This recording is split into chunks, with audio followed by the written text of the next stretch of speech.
Sejam bem-vindos. Sou Flávio Machado, criador desse canal, e convido você a viajar comigo pelo mundo dos resumos de livros em áudio. E hoje você terá mais um vídeo da série de resumos e histórias que vão inspirar a sua vida. Acompanhe nossa série de microbooks e desfrute de momentos prazerosos que vão elevar seu nível de conhecimento e autoestima. Neste esclarecedor vídeo da série mostraremos o resumo do livro As Veias Abertas da América Latina, de Eduardo Galeano. As Veias Abertas da América Latina é um autêntico clássico libertário, fazendo um inventário lírico e amargo da submissão, miséria e expoliação de que a América Latina tem sido vítima, desde que aqui aportaram os europeus no final do século XV. Em seu texto, Galeano sabe ser suave e duro, transmitindo uma mensagem que transborda humanismo, solidariedade e amor pela liberdade e pelos desvalidos. Ficou interessado? Quer saber mais? Então embarque conosco nesta viagem empolgante. Mas antes de desfrutar deste microbook, deixe seu like para fortalecer o canal, ative o sininho para receber os próximos microbooks e se inscreva no canal. Na descrição do vídeo você vai encontrar links que podem te ajudar a melhorar seu estilo de vida. Bora para o microbook logo após a vinheta.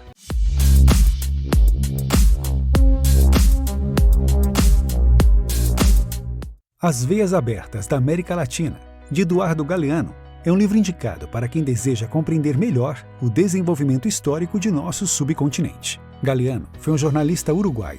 Escreveu mais de 40 obras, abrangendo temas como história, sociologia, jornalismo e ficção. E assim, consolidou-se como um dos principais nomes da luta anticapitalista no século XX. Neste microbook, você aprenderá sobre a exploração política e econômica sofrida pelos latino-americanos, desde a invasão europeia, época dos descobrimentos, até os dias atuais. Ficou interessado? Então ouça em 12 minutos como as vidas dos povos indígenas e, posteriormente, os descendentes de europeus e africanos foram afetadas pelos diversos tipos de colonização. As consequências do descobrimento. Segundo a historiografia, considerada oficial, o continente americano teria sido descoberto no ano de 1492. Cristóvão Colombo, em 1845, liderou uma campanha militar que exterminou os povos indígenas da ilha dominicana. Os poucos sobreviventes foram vendidos como escravos. Assim, a invasão espanhola e portuguesa articulava o saque de todas as riquezas nativas com a disseminação da fé cristã. Os índios foram expostos a enormes sofrimentos. Consequentemente, muitos se suicidaram, outros tombavam pela escravidão, e a maior parte era vencida por vírus e bactérias oriundos da Europa. A resistência indígena. A diferença no desenvolvimento cultural, científico e militar entre os índios e os conquistadores pode explicar em grande parte o motivo de tantas derrotas. Por conta disso, os povos indígenas sofreram perdas terríveis, diminuindo assustadoramente. Após o descobrimento, em um primeiro momento, os metais preciosos foram os principais alvos da exploração. Entre essas riquezas, houve um interesse especial na prata da Bolívia, em Potosí, e no ouro do Brasil, em Ouro Preto, no estado de Minas Gerais. Nesse processo, quase todos os índios pereceram. Embora alguns tentassem resistir, o massacre era inevitável e impiedoso, como exemplificado pelo líder nativo Tupac Amaru, que dirigia um movimento revolucionário e acabou sendo, além de executado, mutilado ao lado de seus partidários e familiares. O motor das conquistas. É de suma importância mencionar que a maioria dos metais que foram explorados em nosso continente servia apenas para ser enviado às nações europeias. Particularmente, no caso do Brasil, a maior beneficiária foi a coroa inglesa. Ademais, quase todos os itens consumidos em nosso país vinham da Inglaterra, incluindo as roupas dos negros escravizados que trabalhavam junto às minas. A busca pela prata e pelo ouro foi, de acordo com Galeano, o principal motor das conquistas. Quando os colonizadores descobriram a facilidade e rapidez do plantio de cana-de-açúcar, passaram a explorar também esse recurso. O resultado imediato foi um incremento exponencial de homens e mulheres trazidos acorrentados do continente africano. Vale lembrar que o açúcar era considerado artigo de luxo, algo caro e muito cobiçado pelas classes dominantes do velho continente. Os holandeses e o açúcar. O Brasil foi, até o século XVII, o maior produtor global de açúcar. Por consequência, também era um dos principais destinos dos africanos comercializados como escravos, uma vez que os indígenas logo morriam perante a escravidão. Predominantemente financiado por capitais holandeses, o negócio açucareiro dependia desses aportes para a edificação de instalação, translado de mão de obra e refinamento de matérias-primas. Os holandeses tentaram, em 1630, conquistar o Brasil, sendo expulsos e levando consigo os empreendimentos açucareiros, instalando-os nas Antilhas. Essa região ficou condenada ao mercado do açúcar até a atualidade, relegados à monocultura, que gera pobreza e desemprego à sua população. Monocultura, Cuba e o abolicionismo. A monocultura da cana-de-açúcar exercia uma força tão grande que Cuba somente conseguiu se livrar do seu jugo após a Revolução. Extinguiu também males como o desemprego e o analfabetismo. Com efeito, a reforma agrária implementada a partir de 1959 iniciou um novo processo de diversificação econômica na ilha. O açúcar produzido pela América Latina propiciou gigantesca acumulação de capital, tanto para os países europeus quanto para os Estados Unidos. Nas primeiras décadas do século XIX, os ingleses encabeçaram uma campanha abolicionista, pois seu nível de industrialização já demandava a existência de mercados consumidores internacionais que gozassem de maior poder aquisitivo. O Brasil, como se sabe, arrastou o sistema escravocrata até 1888, porém o latifúndio não acabou depois da abolição. Portanto, mesmo libertos, os trabalhadores, em sua maioria, viviam e atuavam profissionalmente sob condições similares às da escravidão. Borracha. Galiano aborda na presente obra o comércio da borracha. Como o Brasil conquistou o território do Acre, passou a contar com praticamente todas as reservas de seringueira do mundo. A exploração do produto utilizou mão de obra nordestina em larga escala. Os ingleses, pouco tempo depois, furtaram sementes da seringueira e as levaram até o continente asiático. Dessa forma, o Brasil deixou de exercer controle irrestrito sobre a borracha. Nesse ínterim, produtos como o café e o cacau passaram a ser vistos como alternativas viáveis de exploração de produtos primários: café, cacau e as lutas de libertação nacional. A Venezuela era a principal fonte de extração do cacau, mas no Brasil também existiam plantações importantes dessa planta. Quanto ao café, nosso país sempre foi um dos principais exportadores, tanto que utilizou tanto mão de obra escrava quanto de imigrantes pobres que chegavam da Europa. Com efeito, esse negócio gerava enormes lucros, levando os cafeicultores a se consolidarem como a nova elite social. Porém, as empresas estadunidenses participavam das transações, ainda que o Estado brasileiro suportasse todos os ônus. Nesse contexto, revolucionários como Zapata, no México, e Sandino, na Nicarágua, iniciaram lutas de libertação nacional de suma importância, enfrentando, de armas em punho, os desmandos dos latifundiários e dos imperialistas. Agora que chegamos na metade da leitura, vamos conhecer alguns dos elementos centrais para o entendimento do atual nível de subdesenvolvimento dos países de nossa América Latina. As novas matérias-primas. Os Estados Unidos, bem como as empresas estadunidenses, investiram pesado na América Latina, a fim de obter as matérias-primas que precisavam para subsidiar os mais diversos ramos de suas indústrias. Afinal, eles não possuíam esses recursos na quantidade necessária em seus próprios territórios.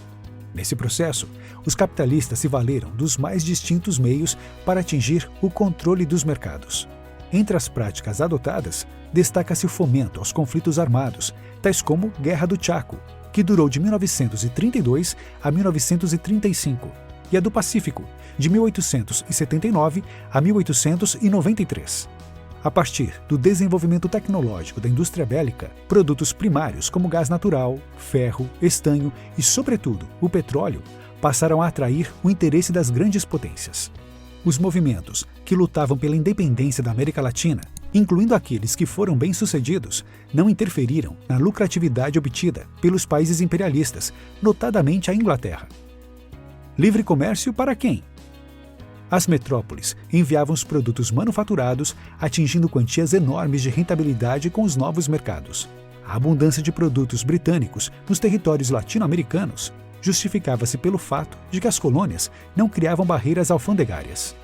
Desse modo, as mercadorias estrangeiras não pagavam nenhum imposto. Nos raros casos em que havia tal incidência, os valores eram insignificantes, permitindo que os produtos exportados fossem inclusive mais baratos que os nacionais.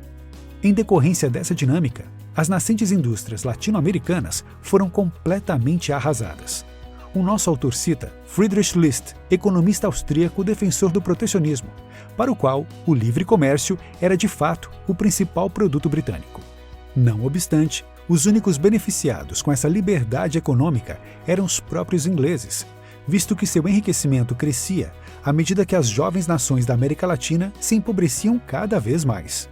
Obviamente, existiram algumas tentativas esparsas para proteger os mercados internos. Um bom exemplo disso pode ser encontrado na legislação alfandegária argentina de 1835, que, infelizmente, provocou ataques militares de ingleses e franceses. Um mau exemplo. Na América Latina, todavia, o Paraguai era o único país no qual as oligarquias e o capital inglês não mandavam.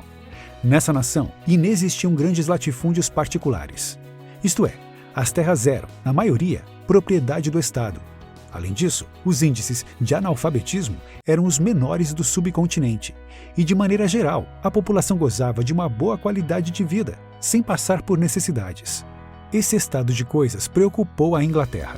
Afinal, ela não podia penetrar nesse mercado. As oligarquias vizinhas consideravam que o Paraguai servia de má influência. Nesse contexto, formou-se, em 1865, a chamada Tríplice Aliança entre Uruguai, Brasil e Argentina. O intuito era utilizar o apoio financeiro e moral dos ingleses para destruir a única nação livre do comando imperialista. Da Europa aos Estados Unidos. A resistência paraguaia foi heróica. Sem embargo, o país acabou sucumbindo e a sua população havia sido aniquilada. Enfim, a Tríplice Aliança sofreu uma bancarrota financeira, elevando sua dependência da Inglaterra. O Paraguai, por sua vez, passou a ser fortemente explorado e nunca mais se recuperou. O autor enfatiza que os Estados Unidos não enviaram nada à Inglaterra. Isso possibilitou um desenvolvimento local aprimorado, ao passo que a América Latina enviava quase todas as matérias-primas necessárias para que a Europa expandisse seu poderio. Após o fim da Segunda Guerra Mundial, os interesses europeus recuaram e os estadunidenses se intensificaram. Logo, houve uma redução nos gastos com mineração e serviços públicos e um aumento nas atividades relacionadas à indústria manufatureira e ao petróleo. A preponderância do capitalismo estadunidense. Os capitais estadunidenses tomaram setores estratégicos das indústrias locais. Dessa posição, comandaram toda a economia e obtiveram as condições ideais para ditar as regras aos países, agora chamados de periféricos. Os capitalistas da América do Norte desvincularam-se paulatinamente de quaisquer sentimentos ou ideais nacionalistas. O elemento prejudicial desse cenário encontrava-se no fato de que o crescimento industrial latino-americano passou a ser estimulado de fora. Fundo Monetário Internacional. Em termos práticos, havia poucas empresas não vinculadas, de um modo ou de outro, aos capitalistas dos Estados Unidos. Ainda assim, muitos negócios que não tinham ligação direta com ele acabaram sendo absorvidos por organizações estrangeiras. Estas usufruíam de maiores benefícios em função do tratamento recebido pelo Estado, que fundamentava a concessão de facilidades em um pretenso potencial desenvolvimentista, algo que ficava cada vez mais claro no Brasil. Galeano observa que a consolidação do FMI, Fundo Monetário Internacional, incrementou o controle capitalista de toda a América Latina. Essa instituição era controlada pelos Estados Unidos, prometendo milagres que nunca se cumpriram. Seu objetivo era a institucionalização do controle financeiro e econômico de todo o mundo. Os países latino-americanos, por exemplo, passaram a ter suas políticas públicas inteiramente regidas pelo fundo. O predomínio dos bancos. A fundação de bancos estadunidenses tem se mostrado outra forma bastante eficiente de subtrair dinheiro dos países latino-americanos. Como não podia deixar de ser, essas instituições bancárias influenciam decisivamente os mercados internos. A detenção de recursos financeiros certamente é o método mais eficiente de dominação, sendo usado para elevar determinados grupos políticos ao poder e derrubar outros. A ditadura militar, tão corriqueira na América Latina, é o método perfeito para desmantelar indústrias nacionais e reafirmar os monopólios estrangeiros. Notas finais. Cumpre ressaltar, por fim, que o fator determinante para a permanência dessa exploração pode ser encontrado na falta de unidade entre os povos latino-americanos. Essa desunião evidencia-se sobretudo na esfera econômica, uma vez que essas nações comercializam muito mais com a Europa e os Estados Unidos do que entre si. Gostou do audiobook? Então se inscreva no canal, ative o sininho para receber os próximos livros em áudio e deixe seu comentário. Muito obrigado por assistir e até a próxima!